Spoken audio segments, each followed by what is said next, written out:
Well, what do you want to talk about? Wrestling. Wrestling is good. Why do you do that? Oh. Why not? It's fake. Wrestling's not fake!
Let me know what you do not have problems with the internet today.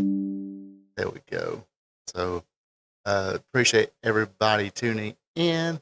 Of course, this is the Friday night show where we talk about the good old days of professional wrestling, back when wrestling was wrestling and wrestling was real, because damn it, it is still real to us. Let's see, what can I blabber about for a couple minutes for the chat gets in here. Hopefully, let me see. Uh-oh.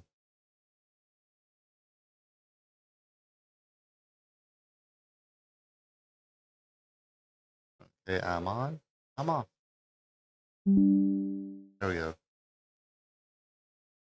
Looks like we're having a little bit difficulties here. There we go. I am on. Hopefully we won't have too many problems this evening. I guess I better check my have my phone handy with me just in case I do encounter some difficulties. Like I said, it's not my home setup here. It's my work laptop. Next week, hopefully I'll remember to bring my new laptop, or new to me laptop. But anyway, so yeah, if you're out there want to just talk some old school wrestling with just a regular fan, that's me. Come on in, join me in the chat. We'll talk about old school stuff. Of course, we'll kick it off with the history of professional wrestling, talking about things that happened on this date, October 3rd, through the years, 70s through the 90s, basically. Not a huge list this week, but we'll get to it. So yeah, join me in the chat, discuss some memories, and sometimes we'll just go off the cuff and start talking about other wrestling stuff instead of what we're watching. But yeah, we'll have a watch along, which I need to cut that back on. So I'll make sure everybody is able to tune into that. Or be like Mr. Joe King here, gives me a what's up, Joe King, a what's up, a hello, a how you doing. That always works well. I was about to say works well as well. Anyway, that always works. Anyway, also, if you're digging this, you're having fun, click that like button. Also, if you're not a subscriber yet, be a champ and click on that notification bell. Trying to shoot for 500. The magic number 500 to get on that first tier right there, as far as the, I guess, being monetized or whatever. But yeah, looking for that magic number 500 subscribers. Be halfway there to 1,000. That's kind of what we're shooting for. Oh, we're shooting for more, of course, or I'm shooting for more, of course. But let's start right there, baby steps. Also, let's see what else. But yeah, if you're not watching this live, go ahead, leave a comment. Tell me what you think. Again, drop a like there, help your boy out, and of course, subscribe to this channel. I know it's been a few weeks since because I was doing the multi-stream thing, Facebook and YouTube, but I need to go back to Facebook and figure out how I become a digital creator as Facebook's concerned, because I can't multi-stream unless I have um, like 100 followers or something like that. So yes, you can follow me on Facebook if you're uh, not following me yet on there. Let's see what else kind of ramble about. That's about it. Typical week here in Rockin' Rockmart, Georgia, staying at the elegant Econo Lodge and Suites. I think it's called Suites too. But anyway, uh, but anyway, I think it's this simple. Go in there, say no, I'm not a digital creator, just a regular person. Then I'll see if I can go back to trying to multi-stream again. Other than that, let's get cooking here. Um, that sounded old-fashioned country. Let's get cooking here. Come on now, y'all know what to do. Let me get see. I need another screen too. Yeah, a lot of things.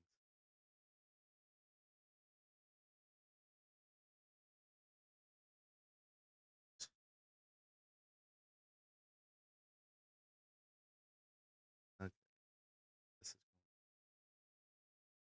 kind of weird. Yeah, somebody, one of the guys at the site was going to the store, and they were nice enough to ask me, "Hey, need anything?" I'm like, yeah, $1 million. Actually, 2 million. Yeah, I said 2 million. I think. I mean, let's see, a million after taxes will be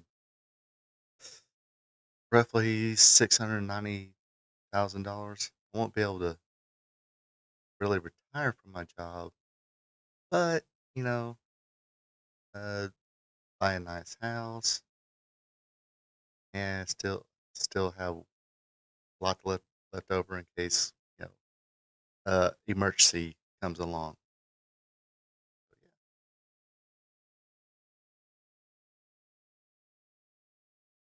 let's see much yet. See much. Yeehaw, man.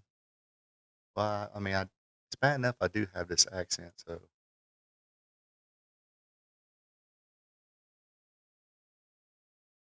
I guess along with the accent, you do say things like, let's get cooking here. Gosh, and that's the one thing I'm looking for. I'll have to cook me something Sunday. Anyway, let's get to today in wrestling history. Of course, today is October 3rd, and on this day in wrestling history, in 1975, a year before, actually a few months before I was born, Mr. Wrestling number 2 defeats Nikolai Volkov for the NWA Georgia title in Atlanta, Georgia at the Municipal Auditorium. Also on the show, the big cowboy Bill Watts defeated Brute Bernard to regain the held up North American title with manager Dudley Clements. Whoops, Dudley Clements there. Uh, he was spinning above the ring in a cage. Yeah, definitely retirement money, but still not enough to retire now. I'll still have to work a few more years before I start getting that Social Security and stuff like that. Also on this date, 1975, EMLL did their 42nd anniversary show. This was night 3 of 3 in Mexico City, Mexico, at the Arena Mexico, drawing 18,000 people. El Santo, the legendary masked wrestler. Yes, very legendary. Uh, He was actually a movie star in Mexico as well. Starred in a lot of, I guess you can call it B movies now, but uh, uh, it was part of the Mexican government producing those movies. I digress a little bit. Now, is it just me? But do any of y'all like when y'all watching something? Um, like, yeah, uh, a while back, me and a friend of mine was watching TV, and she was like, "Hey, let's check out this show right here." And it was a sci-fi show. It's like, "Oh yeah, let's check it out." And just the production alone, the way everything looked, I'm like, "This is a Canadian show." It's like, she was like, "How do you know?" It's like, I don't really know, but I can just tell by the looks of this. This is a Canadian show. And it's like, you don't know, you're just assuming. Trust me, this looks like a Canadian show. You want to bet? And we laid the bet and looked it up, and I forgot the name of the show, but sure enough, it was done by Canada. Kind of like, um, you know, a lot of British shows. Something about the production and way things are lit, or I don't know what it is. You can just always tell Canada show. Uh, I'm not talking about Canadian wrestling. I'm talking about like a Canadian TV show or something like that. You can always tell it's from Canada. Uh, a couple weeks ago, a buddy of mine, he was, I forget his name of this show too. He's like, check out clips of this show. And I checked out a clip. It's like, oh, this is a Canadian show. Yes, it is. It's like, well, I mean, you can tell by the way they talk that they're very ingrained to the Canadian dialect and way of life up there. So it's like, oh, this is a Canadian show. But if you turn the volume off, I'm pretty sure I could caught that. Hey, this thing was made in Canada. So, um, and of course, like like Britain, it was everything or United Kingdom. The government kind of controls the production of everything. The BBC.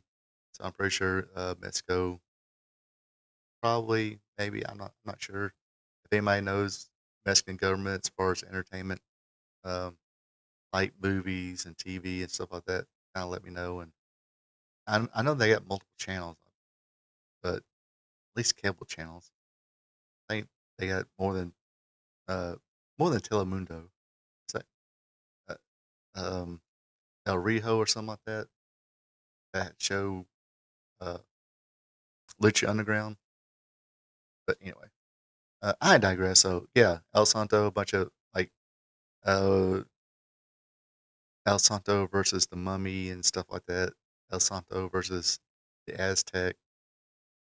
Movies like that. That's what El Santo, the movies El Santo played in. All right, now we got that out of the way. Little deflection there. On this day in 1982 at the Omni in Atlanta, Buzz Sawyer defeated Tommy Rich by disqualification. Stan Hansen battled NWA World Champion Ric Flair to a double countout. Roddy Piper battled Abdullah the Butcher to a double disqualification and a lot of countout. Well, a lot of DQs, countouts, and a double DQ. Paul Orndorff defeated Super Destroyer Scott Irwin for the NWA National Title. The Wild Samoans Alpha and Sika defeated Terry Gordy and Tito Santana. The Iron Sheik, Cheeky Baby, defeated Brad Armstrong.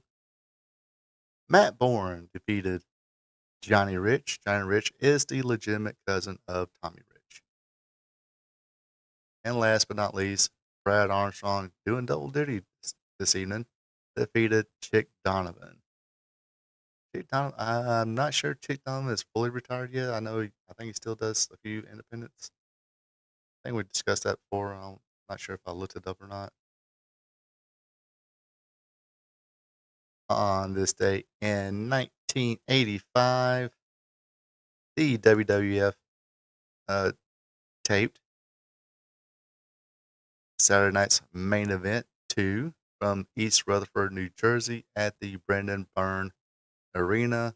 It was showed on October 5th. Matches that night: Hulk Hogan, the WWF World Champion, defeated Nikolai Volkov in a flag match for the WWF World Heavyweight Championship. Uncle Elmer and with Hillbilly Jim and Cousin Jr. defeated Jerry Valiant, Luscious Johnny B. Also, Uncle Elmer got married that night. Paul Orndorff and Roddy Piper ended in a double countout. Andre the Giant and Tony Atlas with Lou Albano defeated King Kong Bundy and Big John Studd with Bobby Heenan by disqualification. And the Dream Team, Bruce Beefcake and Greg Valentine with Luscious Johnny Valiant, defeated Lenny Poffo and Tony Gurria. This match was for the WWF Tag Team Champions. Of course, the champions was the Dream Team, Bruce Beefcake and Greg the Hammer Valentine. On this date in 1988, this is to watch on this week. Does have something to do with this, but it will be the first night of, or the debut of Eddie Gilbert in the Continental Wrestling Federation. Let's get to the story first. Now, if they miss anything, I'll kind of catch people up on everything. On this day in 1988, Eddie Gilbert is fired as Booker of Continental Wrestling Federation by owner David Woods. David Woods had purchased the Continental Championship Wrestling. That used to be Southeastern Championship Wrestling from Ron Fuller. This was the lead story of the Wrestling Observer newsletter. Saga of the road to Birmingham. Eddie Gilbert has a bitter fallout and quits, fired from Continental as Booker. Eddie Gilbert and Paul Heyman wanted to build a promotion into a competitor to the national TV players, which is why the TV show had become so angle heavy and sterilized, whereas the people who owned the promotion just kind of wanted to be minor indie. For example, the cost of sending the weekly tapes to stations across the country went from $2.50 per tape for regular postage to $7 per tape for overnight service. And it wasn't a cost that ownership wanted to incur. Although then it led to tapes getting mixed up or not arriving on time. Plus, crowds were down, not unusual this time of year, notes Dave Meltzer. And the other wrestlers were getting annoyed that the shows were so heavily focused on Eddie Gilbert and Paul E. Dangerously. They had a tournament to crown the first CWF champion. Was up in the air. Okay, during this time, there was they introduced the new Continental Wrestling Federation Championship. A tournament was built for it. They call it the Road to Birmingham. They did have the tournament. It did take place in Birmingham, Alabama, at the Boatwell Auditorium. Willie Real Hurt won a pole battle royal. Dirty White Boy defeated the Bullet. Tom Pritchard defeated the Samoan warrior Kokina. Kokina grew up to be Yokozuna. Dutch Mantel. Say it with me, folks. Dutch Mantel. Bad motherfucker. Defeated Mr. Wrestling 2. Austin Allen defeated Terry Gordy. Jerry Stubbs defeated Tim Horner. Dirty White Boy defeated Dutch Mantel. Bad motherfucker. Jerry Stubbs defeated Austin Idol. Tom Pritchard defeated Jerry Stubbs. Tom Pritchard defeated Dirty White Boy to win the CWF title. He was the first CWF champion. The Samoan Warriors, Samoan Sika, and Samoan Warrior Kokina, again, I'll explain, he was Yokozuna, defeated Lord Humongous, who was played by Sid Vicious at the time, and Shane Douglas in a loser leaves town match with Shane Douglas leaving. Danny Davis and Ken Wayne, Danny Davis defeated Ken Wayne, former partners in the Nightmare Tag Team, in a no time limit, no DQ hair versus hair match. So yeah, that's what we're going to see. We're going to see the debut of Eddie Gilbert. I do kind of remember this uh, pretty well. Shows are okay, but like I said, it was kind of heavy on Eddie Gilbert, some Memphis influence, and that's kind of what they uh, did. Um, but I mean, like I said, look at this card here. They had great talent here. Uh, Austin Idol probably the tail end of his career. Tony Anthony, of course, Tony Anthony, Tom Pritchard, they wound up being stars in Smoky Mountain Wrestling uh, during the '90s. Danny Davis and Ken Wayne, of course, they were the Nightmares. They split up. Um, that was a heck of an. I don't think he booked that one, but um, I think Eddie Gilbert always had a little bit of soft spot for Shane Douglas. Anytime Eddie Gilbert had to book somewhere, Shane Douglas had a job. So, of course, here being CWF, he brought Shane Douglas in. Of course, when Eddie Gilbert was in ECW, he brought Shane Douglas in and pretty much gave him that franchise uh, gimmick, if you want to call it that. Uh, first person, made Shane Douglas a heel. I don't think he was there long, or Eddie Gilbert, and of course Paul Heyman, kind of like the young Padawan of Eddie Gilbert. Especially at that time, it's like Eddie Gilbert went somewhere, so did Paul Lee. Even a little short stint in Southern Championship Wrestling from Georgia. Both Paul Lee and Eddie Gilbert was there. So, uh, and you see in Memphis, a lot of the Eddie Gilbert, influence, especially uh, yes, the hardcore style, but the brawls and stuff like that, very much Memphis style, Memphis TV style. So, um, and like I was saying I think it was last week when I mentioned that I watched the Eddie Gilbert Dark Side of the Ring. Wrestling does need a great mind like Eddie Gilbert in it right now. I think he would, as kind of ahead as he was. I mean, really watch that Dark Side of the Ring, and you can understand how much ahead he was from everybody else. Imagine him in AEW, and he has full reigns. Won't be wrestling, of course, because I forget how old he'll be right now, but he died in '93.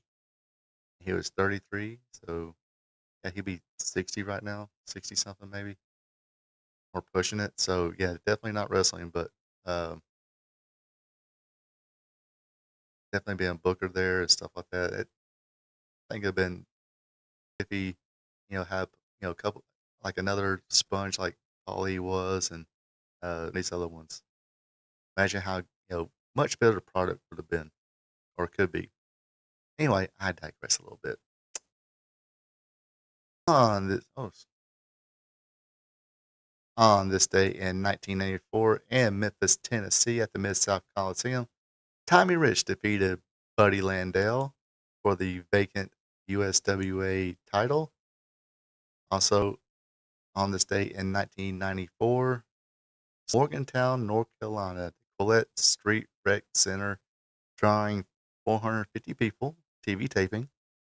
Scott Studd defeated Boo Bradley for the Beat the Champ TV Championship. On that same night, Bryant Anderson defeated Scott Studd to win the Smoky Mountain Wrestling Beat the Champ TV title. Kind of, I'd say this. There's one thing about Smoky Mountain and places like this that would use this gimmick. Didn't really care for it. It's like, dude, just have a TV title and TV main, or at least a TV title match every other show. And instead of okay, you're the champ, you get supposedly $1,000 check, thousand or $5,000. You wrestle 3 times, and you win 3 times. You wind up walking out with what, $15,000, $20,000 supposedly. But too fun of that. I think it could be interesting at times, but sometimes it's like, wasn't a fan of it. But then again, they kind of did make it work, but still, just wasn't a fan of it. But that concludes this day in wrestling history. Any memories from the folks here? Oops, I need to.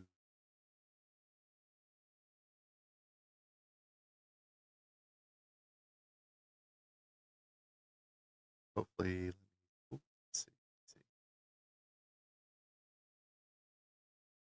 Okay, supposedly I'm still on.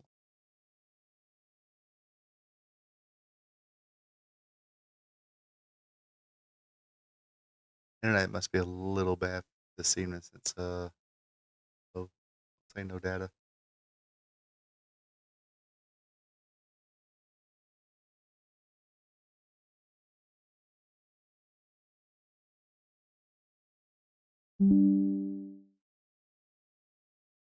Just need to shut that off.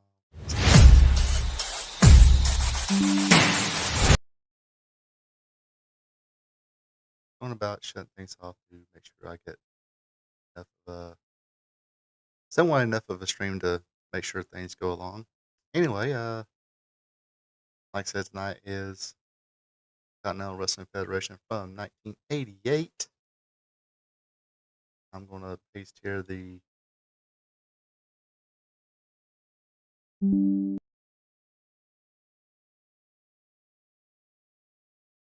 link to the show here. Whenever y'all ready, let me know. Do a little countdown. I gotta get myself ready first. I gotta grab my phone.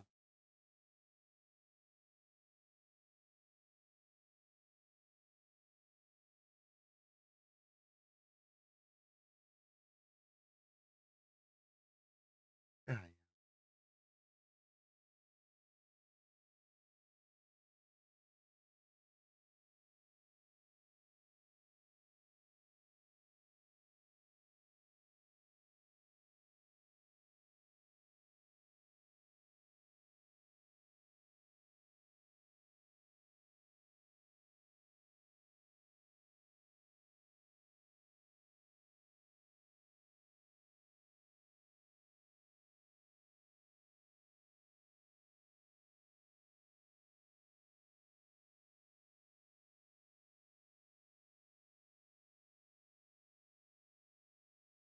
So yeah, we'll do a countdown and we'll check out some Continental Wrestling Federation from 1988. It was before it became Continental Championship Wrestling. Charlie Pratt and I think Rick Stewart were the play-by-play guys. Once it went to Championship Wrestling, they brought in Gordon Soley.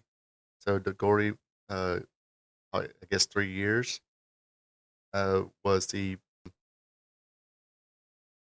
I think it was both Charlie Pratt and Gordon Soley for a short time, but I think eventually, I guess they let Gordon go or something like that, or must have got. I'm trying to think, maybe Gordon at the time, or was it 2 years after that? I can't remember. It's a little blurry. I mean, it's come on. It was a long, long time ago. I mean, that should have been the complete giveaway right there. If Missy Hyatt was there, more than likely Eddie Gilbert was somewhere.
So yes, I do believe Eddie Gilbert and Jerry Lawler was still feuding at this time. So it's kind of guys there trying to play the babyface female, or straight face, I guess, female interviewer.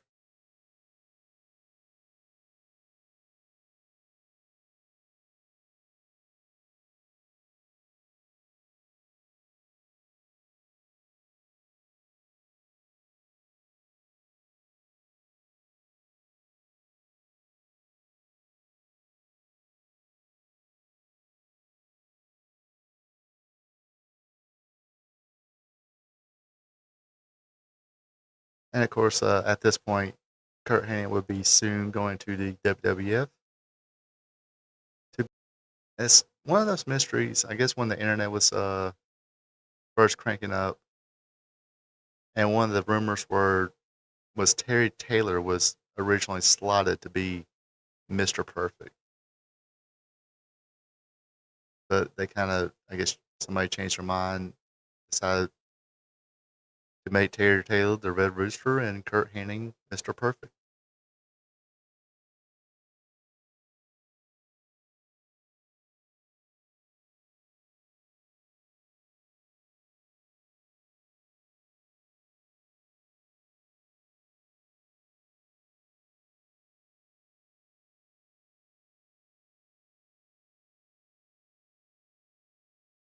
Was ever mentioned in any of Terry Taylor's shooting reviews? If it was mentioned, either either I totally missed the answer, or they had or he had kind of blew off the question like, I don't know.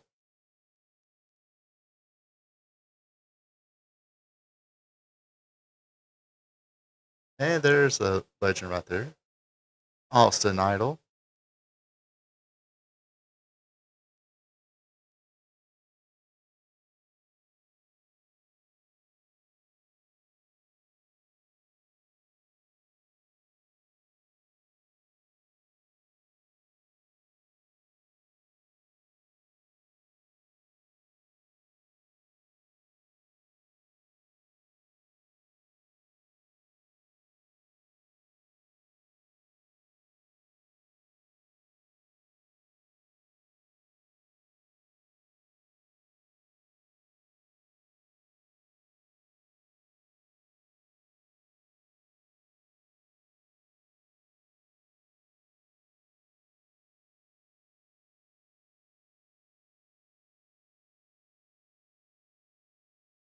And it didn't matter if Austin Idol was a heel or babyface. I mean, if he was a babyface, he gave the people what they wanted to hear, and he cut pretty good promos.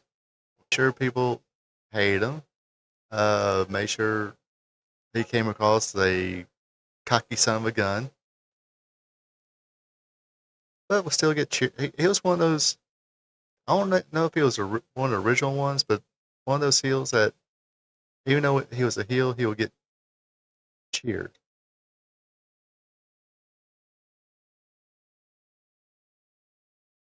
And yes, the inspiration for Hulkamania was, or Hulkamania was Idolmania. The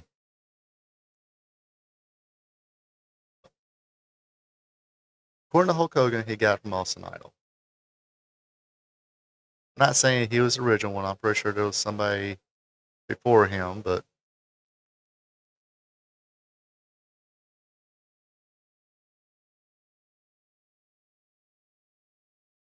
ever mentioned the whole if he was or not?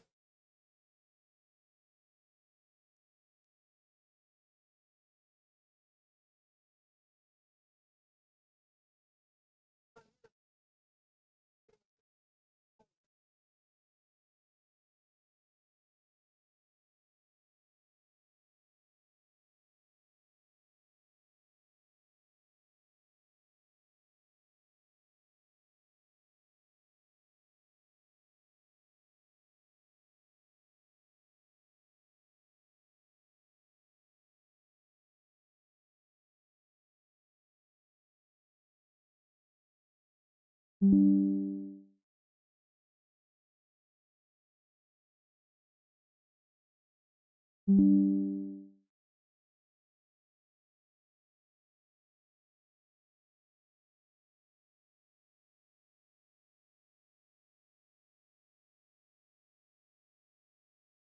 at one time, Paul Heyman had a little bit more hair than he does now.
And yes, that was Randy Colley there. He was supposed to be the. It was actually the original uh, Smash of Demolition, but as you can tell, he's if he looks like a moondog, yes, he is a moondog.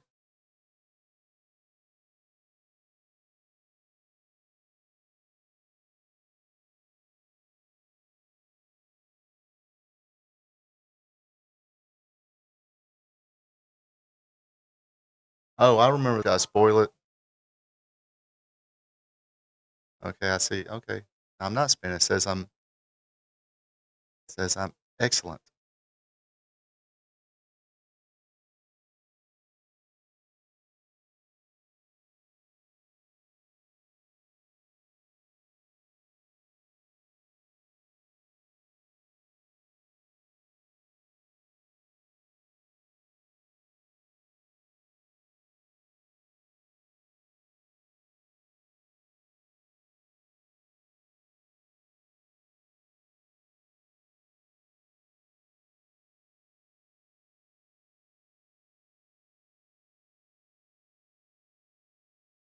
Yeah, this is where he cracks him with a bottle.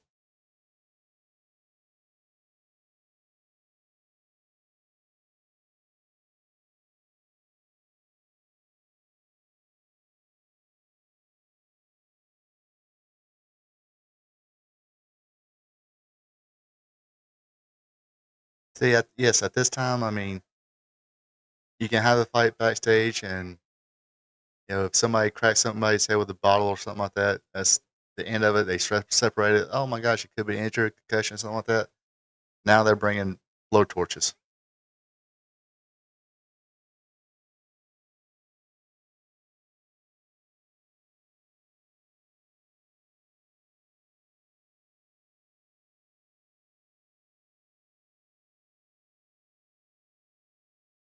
Okay, I guess I spin a little, then it's stuck.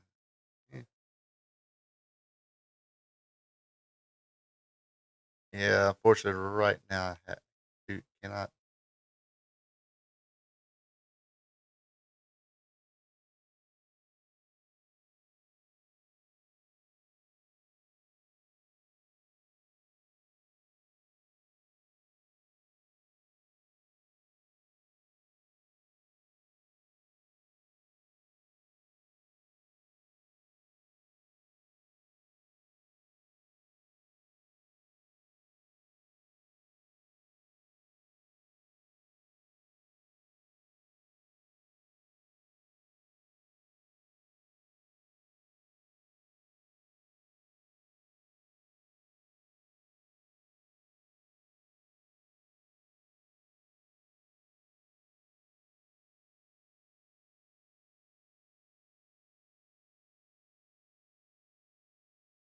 Yeah, so it kind of goes from okay to poor to not okay.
Well, there he is.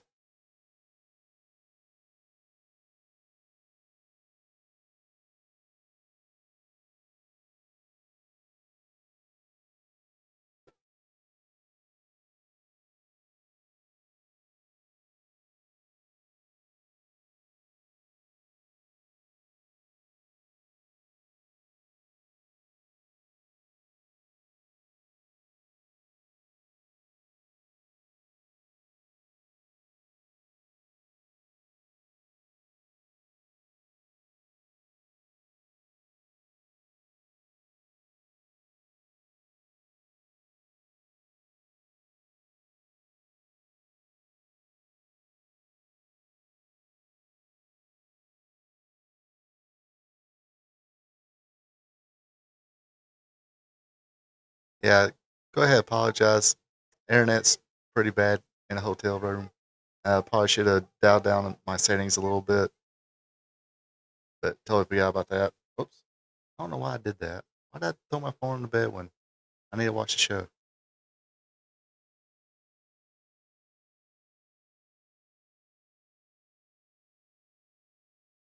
So yes, if you're watching this replay or whatever, yes, you'll definitely experience some buffering.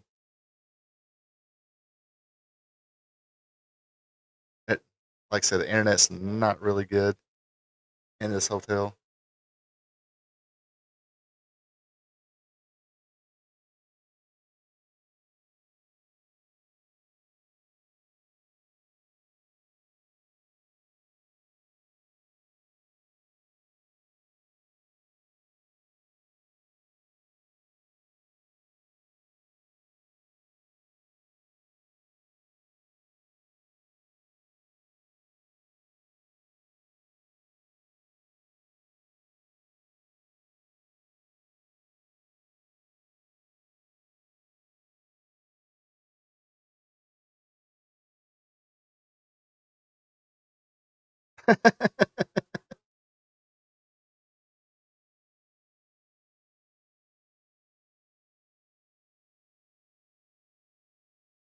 So here was the angle they were doing at the time.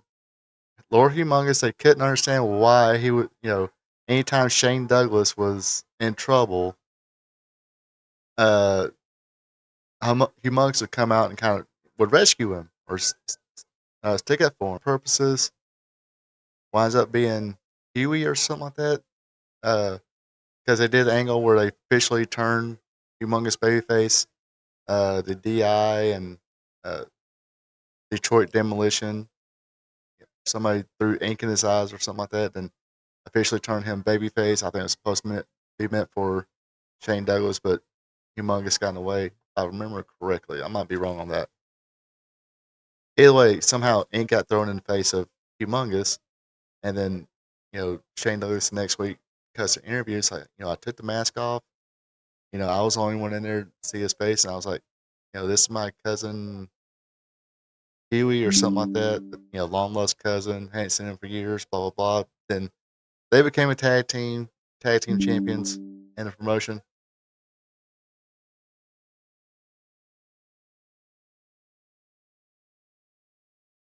But yes, that is Sid Vicious in the mask, or playing the role of Humongous.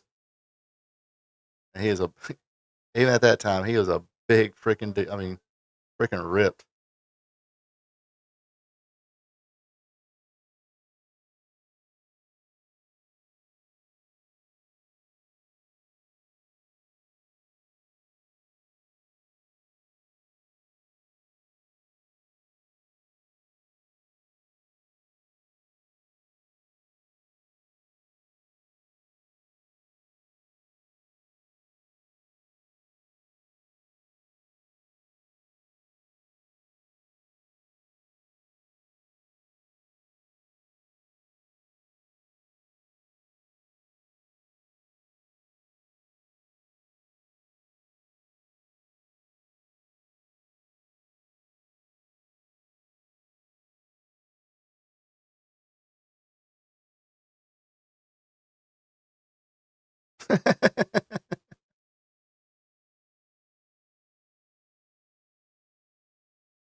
So yeah, basically he's doing the old Sergeant Slaughter gimmick. Uh, Mark Young was a lower mid card guy. He would get like a couple wins on TV, then uh, later on and wind up losing against bigger name people. He would do like a lot of break dancing in the ring and stuff like that at times.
want to get a haircut.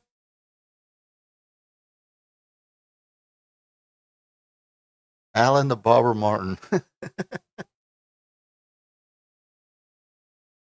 Alan Martin's another guy who did a lot of preliminary work, but um, and sometimes in the Indies he get like a little push. I think he was actually a U.S. Junior Heavyweight Champion.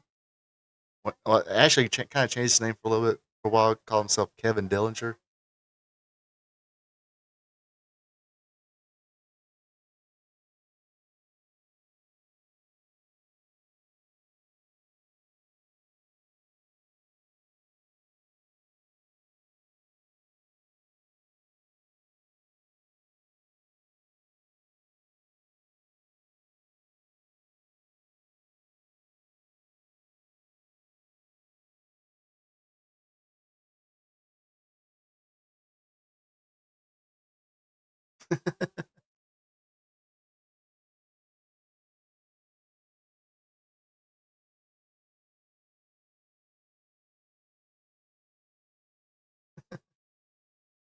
Alan Martin said, "Hey man, don't jump up like that again. It could end up bad."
For you very young kids out there,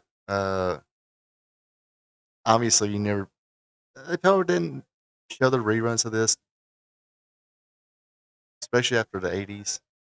But there used to be a TV show called Gomer Pyle.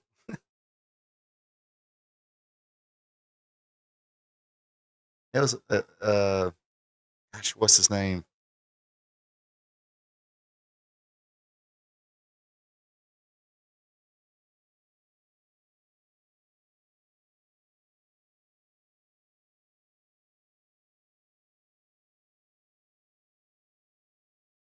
Jim Neighbors. Jim Neighbors. It starred Jim Neighbors as a Marine.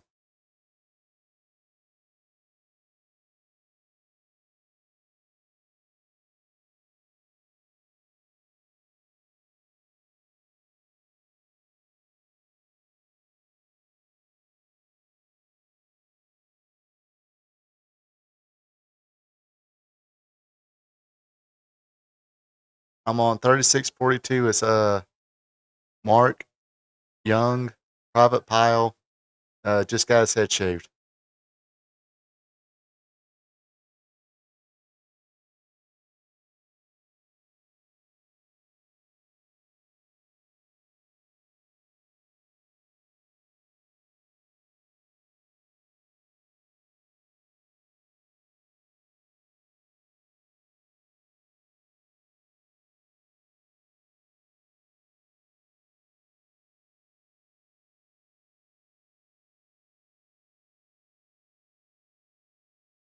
Well, it is for the gimmick. He's joined the little Marine Corps there, or the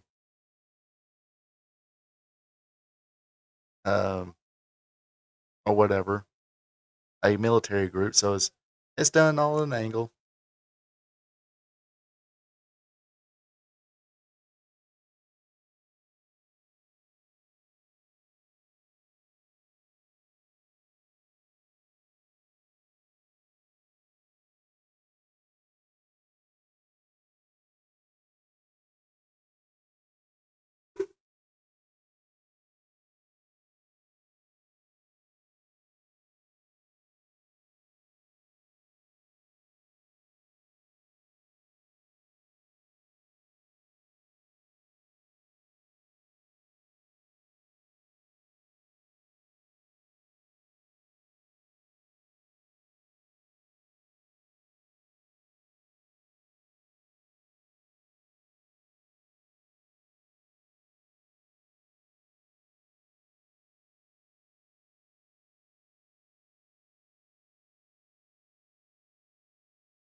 Yeah, same character and everybody was on Andy Griffin, but then he got a spin-off show called the Gomer Pyle USMC.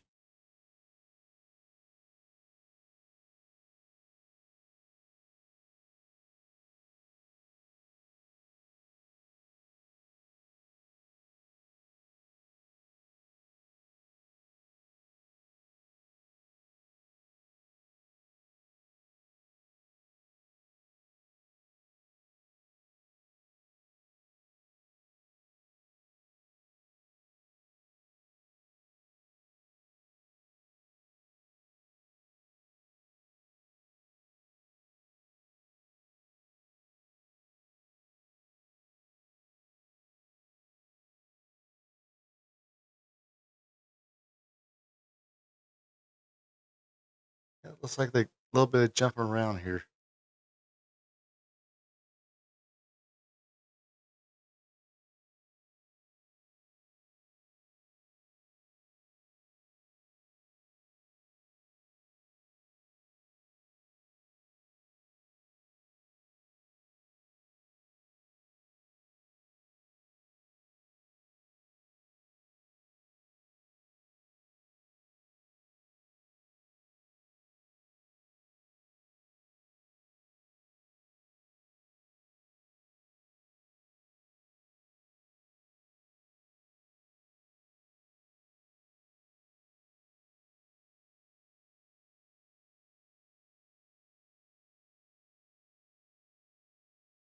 Like I said, the guy in the ring right there is Randy Colley, the original uh, Demolition Smash, but people recognize him being a Moondog.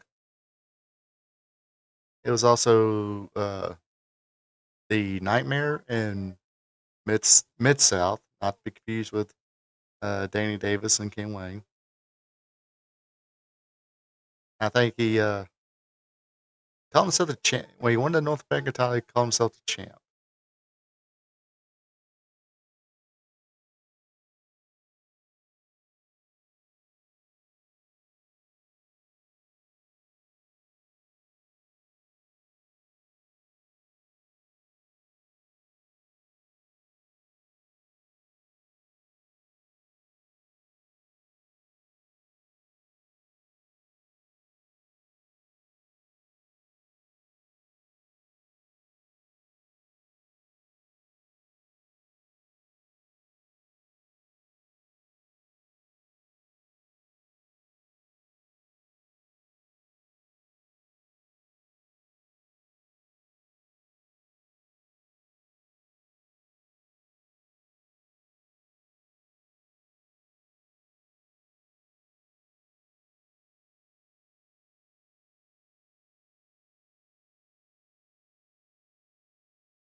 I think at this stint he went back to Memphis to be a moondog.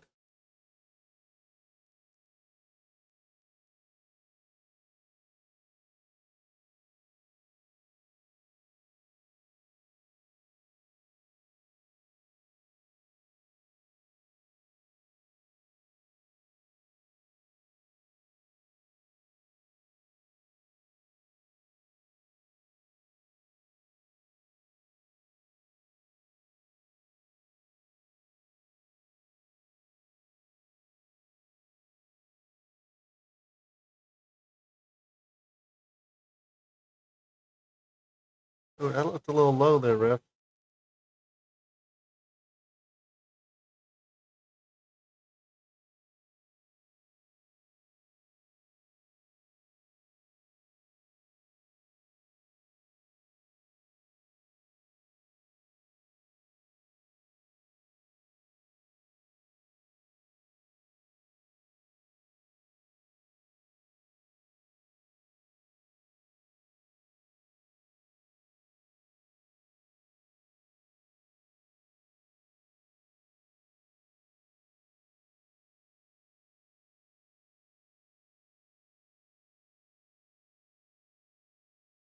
See there again, he's won't fight Shane Douglas.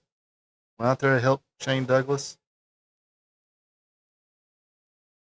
And people didn't understand why is he helping Shane Douglas?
Yeah, I think they wound up doing this like a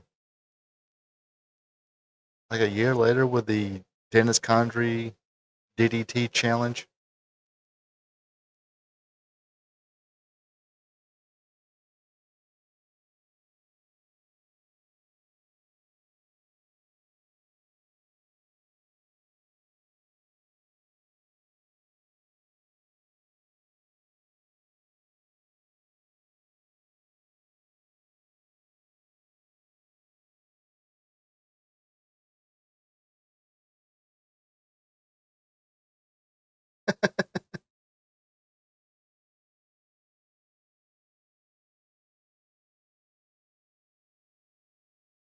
John, oh yeah, uh, is like a real life friend of Eddie Gilbert.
Laid him out with a pile driver. He is done.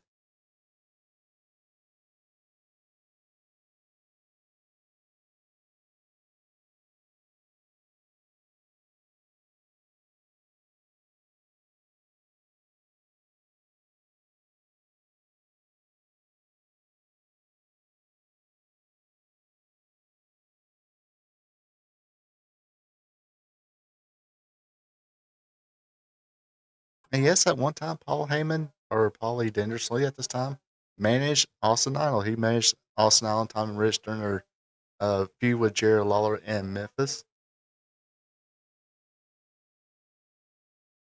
Yeah, about a year before this as well.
This Barry guy, man.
Yeah, it's in between vacations, in between sabbaticals, in between house closings, 'cause I think, or property closing, some kind of property closing. I know he was, yeah, this time he was in real estate or just getting his feet wet in real estate.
Yeah, Arsenal was really good talker.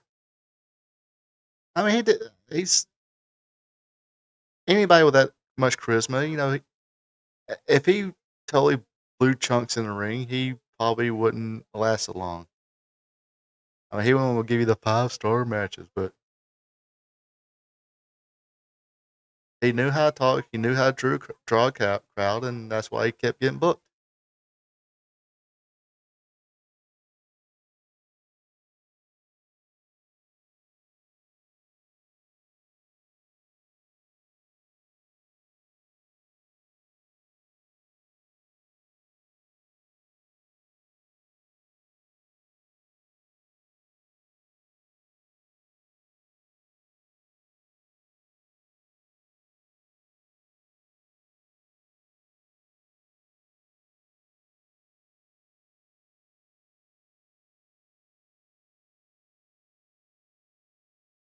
Yeah, I guess somebody told us, "Hey, speed this up."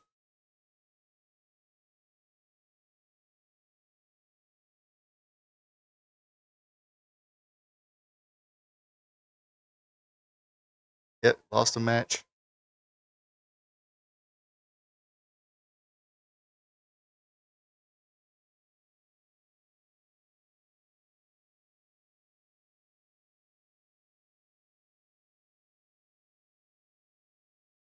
And you got the producer name Thomas E. Gilbert II, which of course is Eddie Gilbert's real name.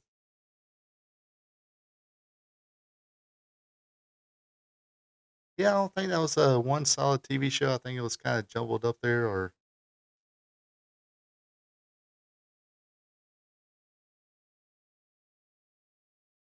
I can throw the phone on the bed. All through with it. But I thought it was pretty good shows. I was always a fan of Continental anyway. They had their stable of people. They had, like I said, Danny Davis, Dirty White Boy. I think Ron Fuller had started USA Championship Wrestling. out of Knoxville. So you know, he had the richest, well, the rich cousins, Davy and Johnny Rich.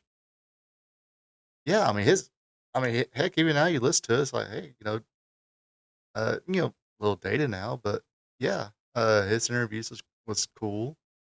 Uh, didn't see too many of that kind of cocky heel, that cool. He was one of those cool heels.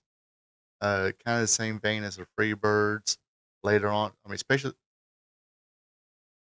kind of like Rob Van Dam was.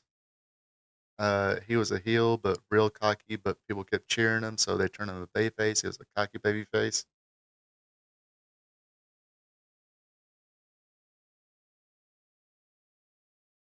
Right.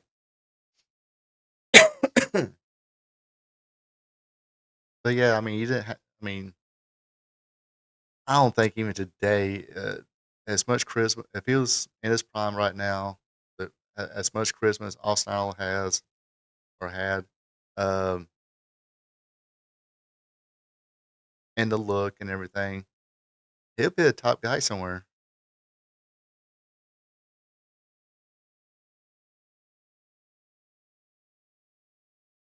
But Austin found other ways to make money. That was, I think, in real estate. Um, and that's what he said. Yeah, in his shooter review, he kind of invested some real estate. Uh, I think he kind of started his real estate career in Florida. Then, when the real estate market in Florida kind of went down, he moved to, I think, Carolina, North Carolina, or something like that. But, but yeah, like I said, huge fan of Continental. Like I said, I think excuse me, Ron Fuller started USA around this time, and when a Cooley was there, uh, they brought in Ron Wright, the Rock and Roll RPMs. Buddy Landale was there. Doug Furness, Terry Gordy was there at the time, for USA at the time. Then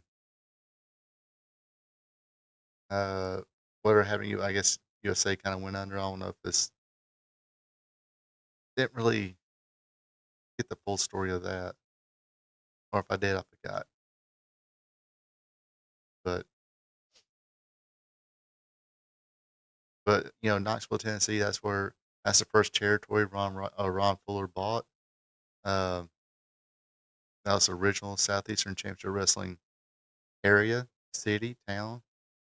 Then he wanted to kind of expand a little bit. Had a Southeastern Wrestling 2, or AB, uh, and that was located in Pensacola, Florida. Went around Pensacola, Florida, Alabama, and all that. Then you had I guess, good for him. He had that other Southeastern because the Knoxville Southeastern that kind of had their wrestling war with. Of course, we talked about it a few months ago with the Plan B tape, but that's where the Knoxville War happened between the Fullers and Bob Roop and that gang. But and that pretty much killed that territory. But thank goodness he did open, or it kind of expanded into Pensacola and Alabama and all that. And like I said, Southeastern, I think around 85, I think middle to late 85, they kind of want to make it sound a little more national.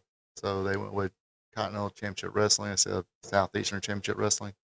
Um, and when David Woods bought it from him, he's like, well, we need to be a federation. There's already a CWA, but there's no CWF. It will be a federation. So renamed it again, the Continental Wrestling Federation. And I think CWF ended, I guess, late '89, early '90, I do believe. But at this time, all the territories were going away. Smoky Mountain, I think, what started, 91, 92, and that's where you had Wendell Cooley went there, but Dirty White Boy, Danny Davis without the the Nightmare or the star, painted on them. They called himself Nitro Danny Davis. Of course, Armstrong, Steve, Scott, Bob Armstrong was commissioner. Don't think Austin Idol ever did Smoky Mountain. Of course, Buddy Landale, Tim Horner, a lot of those guys. Even Robert Fuller, Jimmy Golden kind of made their way in there in the beginning. So yeah, that crew of talent kind of stuck together in a couple promotions. In reality, but yeah, it's getting by that time. I know this internet's buffering, and like I said, apologize about that again. Probably should have dialed some things back, some settings back down, but didn't think about it earlier. But going to have to get up early tomorrow, trying to pack up, go to the site, get some work done, and then head home after that. So I can wash clothes and all that good stuff, all that, home duty type stuff. But anyway, appreciate everybody for tuning in tonight. For those of you who watching on replay, appreciate you watching.